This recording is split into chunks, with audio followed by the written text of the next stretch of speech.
नमस्कार. प्रहार डिजिटलच्या गुरुपौर्णिमा विशेष भागात तुमचं स्वागत. तुम्ही कधी विचार केलाय का की गुरुपौर्णिमा नेमकी आषाढ पौर्णिमेलाच का साजरी केली जाते? या दिवसाचा महर्षी वेदव्यासांशी काय संबंध त्याला जाणून घेऊयात. आजपासून हजारो वर्षांपूर्वी भारतात महर्षी पराशर नावाचे महान ऋषी होते. त्यांच्या आणि सत्यवती यांच्या पोटी यमुना नदीतील एका बेटावर एका तेजस्वी बालकाचा जन्म झाला.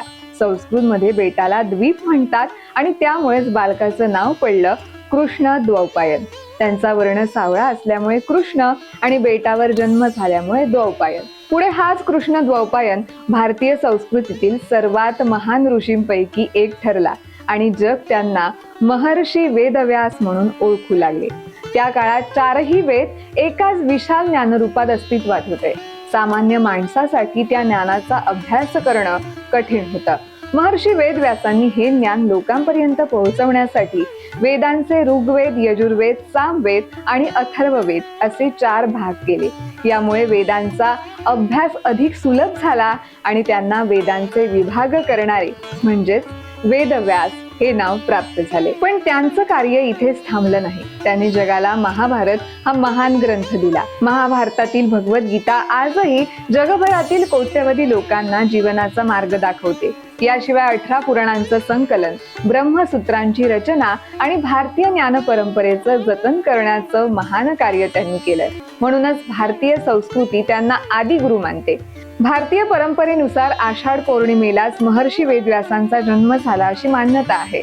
त्यामुळे हा दिवस सुरुवातीला व्यास पौर्णिमा म्हणून साजरा केला जाऊ लागला. मात्र कालांतराने या दिवसाला अधिक व्यापक स्वरूप प्राप्त झालं. महर्षी वेदव्यासांनी केवळ ग्रंथ लिहिले नाहीत, तर त्यांनी असंख्य असे शिष्य घडवले. ज्ञानाची परंपरा पुढे नेली आणि गुरु शिष्य संस्कृती अधिक दृढ केली. म्हणूनच त्यांच्या जन्मदिनाचं रूपांतर संपूर्ण गुरु शिष्य परंपरेला समर्पित दिवसात झालंय आणि आज आपण या दिवसाला गुरुपौर्णिमा म्हणून ओळखतोय.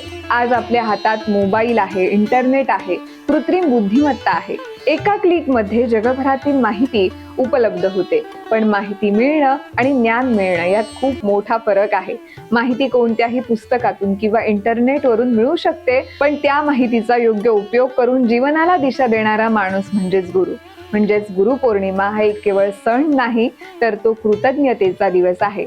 आपल्या आयुष्याला दिशा देणाऱ्या प्रत्येक व्यक्तीला आणि जीवनात योग्य मार्ग दाखवणाऱ्या प्रत्येकाला वंदन करण्याचा दिवस म्हणजेच गुरुपौर्णिमा. म्हणून या गुरुपौर्णिमेला आपल्या जीवनात प्रकाश आणणाऱ्या प्रत्येक गुरुप्रती कृतज्ञता व्यक्त करूया. आपणा सर्वांना गुरुपौर्णिमेच्या हार्दिक शुभेच्छा.